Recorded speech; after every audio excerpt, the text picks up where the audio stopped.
This is KRTY 93.5, your drive time station. Gotta tell you, it's a mess out there. I-80 bumper to bumper due to a collision near 56th Avenue North.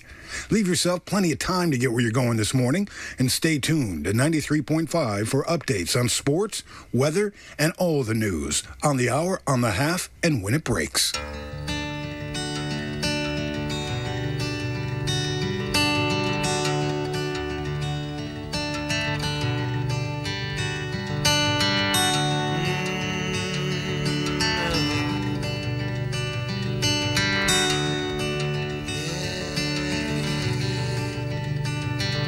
October sky above me, shuddering ground beneath my feet.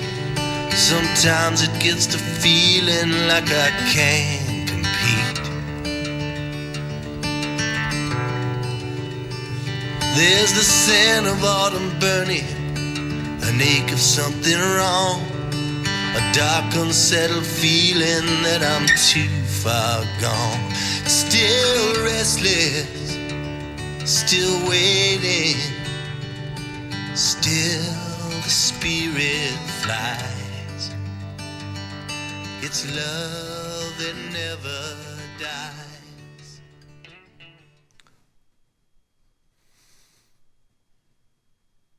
For many people, life is boring. And that's why we need to be entertained. So for many years, I was the composer for network television shows. This is one you might know. The conceit of the show was simple. Take desiccated or moldering corpses, white teeth, large breasts, sexual innuendo, and two main characters who in every episode almost nearly had sexual congress. Now, why anyone would be sitting with their partner in bed, watching TV to this weird and wan sexual titillation when they could be having actual sex is not something I understand, but nevertheless, I was doing something good for humanity.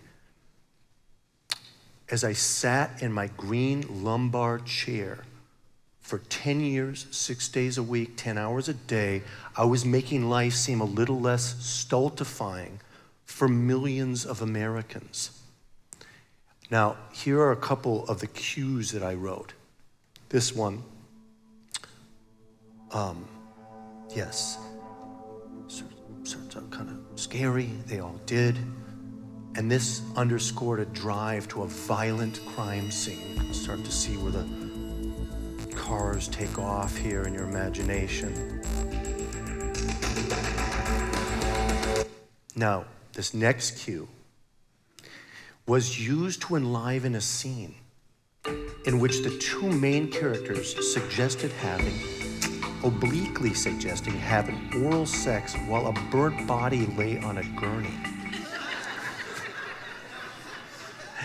And this jaunty cue was used to move along a scene where a handsome FBI agent was giving a back rub to a winsome forensic scientist as a teenage suicide victim dangled from a rope.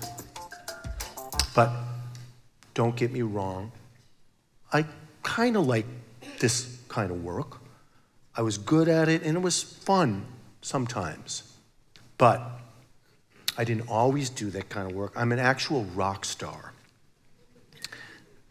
I have what you might call a cult following, so if you haven't heard of me, that explains it. But I found that nothing I ever did in the world of television scoring could compare to the feeling I got playing my music on stage for people. But then even with playing all over the world, making records for 3 major labels and hearing my songs on radio stations, I knew there was something wrong with that life too. Because I was traveling so much, I realized I was missing out on my kids' childhoods. And this all came crashing down one night in Dallas in 1993. Now, those were the days when a record company would regularly shell out 30 grand in a single night for a band they were interested in promoting. Imagine today a band getting $30,000 for their entire record budget. Not possible. Sony, my label at the time, had thrown a lavish promotional dinner at a radio station for fans and staff, and I was traveling with this huge cell phone at the time, those old school phones, and to be used in emergencies only. And I got a call from my son, who was 3 at the time. And I still remember his voice. It was so sad and so determined. And he said, "I want you to come home." Now, that single sentence from a child made me wake up. It made me take notice. It made me understand there was something I had to be attentive to. It was as though a giant letter A were somehow rising behind me. A for auspicious. A for alert. A for awake. And that little epiphany is why I got off the road and started scoring for television in the first place. But as we know, staying awake is very difficult. This man's name is Daniel Pearl. To me, at least, he seemed like a guy who had that letter A rising behind him every single day. Daniel Pearl, if you've forgotten, is the Wall Street Journal reporter who was brutally murdered at the hands of fanatics in Karachi, Pakistan in 2002. Now, Danny's last words on earth were, "My father is Jewish, my mother is Jewish, and I'm a Jew." And then they killed him. Now, my obsession for him didn't begin just because I myself am observant Jew. In 2002, the American zeitgeist was 9/11 all day, every day.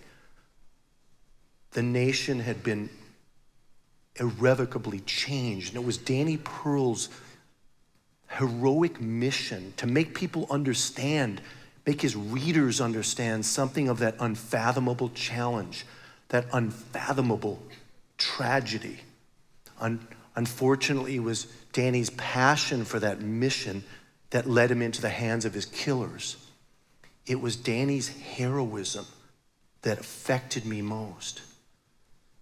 Some nights after working the whole day on Bones, I'd come home and I'd read everything I could get my hands on about Daniel Pearl, everything he'd written that was written about him. I read the French philosopher Bernard-Henri Lévy's 1,000-page tome, Who Killed Daniel Pearl? I read it twice. I even read articles by Daniel's father, Judea Pearl, who happens to be one of the world's leading artificial intelligence experts. Other nights, I would literally stay in bed staring at the ceiling, wide awake while my wife was sleeping next to me. And I was thinking to myself, why couldn't I ever have been friends with somebody like Danny Pearl, somebody so awake, so alive? But it wasn't gonna happen. Danny was flying at a higher altitude. He was traveling the world, writing about whatever he saw and felt, penning these beautiful, human, emotional articles while I was sitting in my green lumbar support chair, writing these little snippets of desiccated corpse music. One late afternoon in the studio, after a long day of work, I come to read some emails, and one of them had this subject line: "Peter, I think you'll find this interesting." Okay, so I open it up. It's an article from Bloomberg.com, not something I read often or ever, written by this guy named William Pesek, whatever. But it's entitled, "Pakistan is McAllen." Pakistan, of course I was interested. That's where my hero, Danny Pearl, was killed. So I read. And somewhere in the middle of the article, this guy, Pesek, writes, Danny and I were friends at the Wall Street Journal. We weren't the kind of friends who would go to each other's birthday parties. We mostly bonded over Macallan Scotch. And our love for the music of this guy, Peter Himmelman.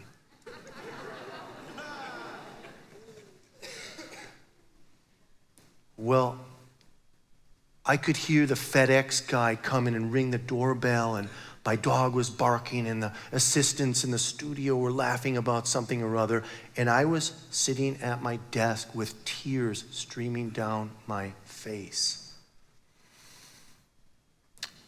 And all at once, the world seemed vast and full. And for about 11 seconds, because that's all you ever really get, I was awake to this deep mystery, this sense of wonder which connects and underpins all things.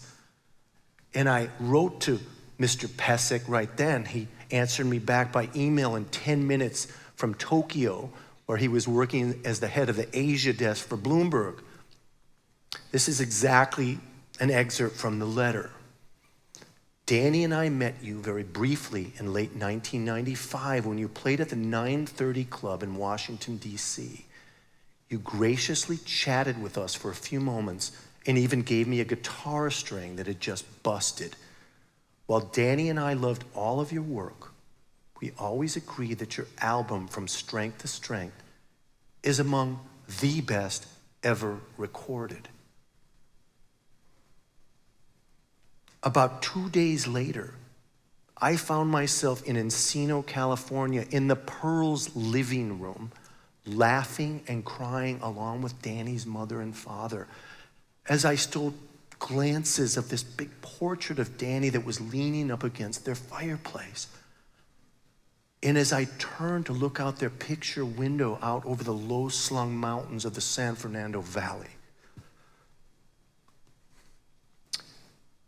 it was as though I could see that letter A rising again.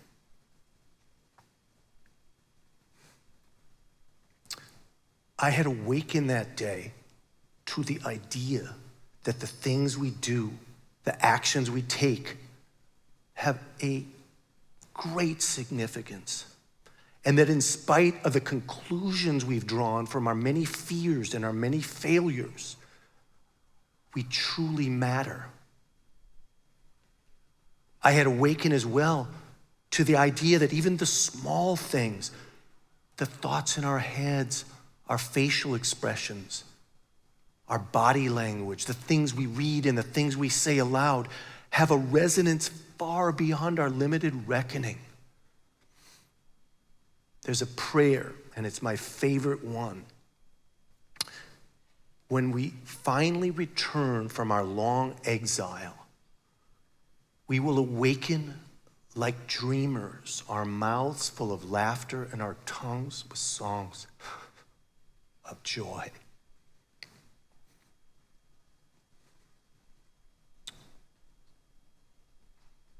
I hear it like this. We're called dreamers because we are asleep to the beauty of life itself. And the prayer, the mission of the prayer is like an alarm clock to wake us up from a dream, a long and painful, horrible dream where we feel that the only things that are real are those things which sate our hunger and slake our thirst. Now, how we wake up in some final way, how we finally wake up, I have absolutely no idea. But I do know that, like the prayer says, we will laugh. We will laugh like we've never laughed before. We will laugh our asses off. Because in a flash of insight, in some moment of cosmic understanding, we will see what fools we are. we will see how we'd been tricked into believing that we needed anything more than what we had all along. We're asleep, and we've gone to sleep with hungry bellies, hungry for miracles. But here they are. Here we are, all arrayed, just wishing we'd take notice. Now, the consequences of sleeping and being asleep are nothing new. It's what happened across the generations. We reach for all the wrong things. We reach for Facebook instead of reaching for our partners. We reach for Netflix instead of reaching for our children. We reach for our credit cards to buy things we don't really need instead of reaching for our own creative spirits.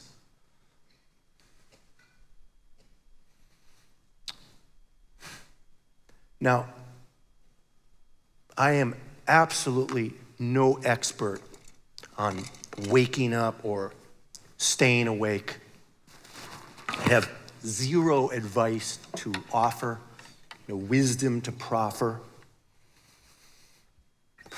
I only know that, like you, I've probably been awake maybe 0.005% of my time on this planet. And I want to be awake much more. I'm sorry to say I don't have an alarm clock to wake myself up. One thing I do have is this song, which I wrote a long time ago. It was on that album that Danny Pearl apparently likes so much. And I use it occasionally to make that letter A rise over my life. And it works sometimes.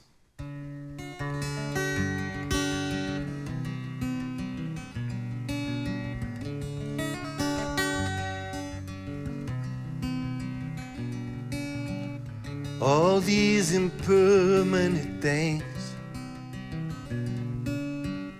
oh, how they fool me, dominate and rule me.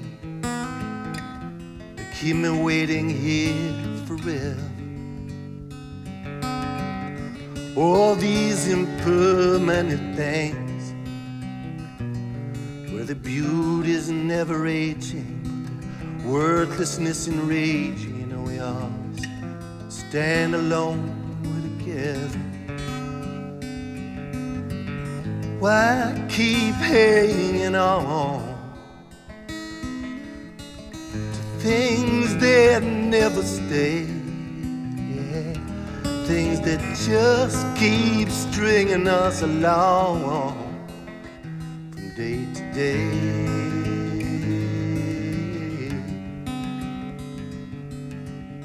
All these impermanent things,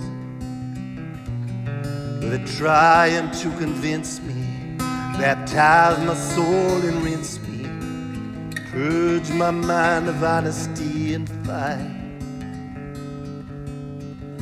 All these impermanent things, where they all add up to zero, they make believe that they're my heroes, and they fill my mind with doubt and false desires. Why keep hanging on to things that never stay? Things that just keep stringing us along day to day.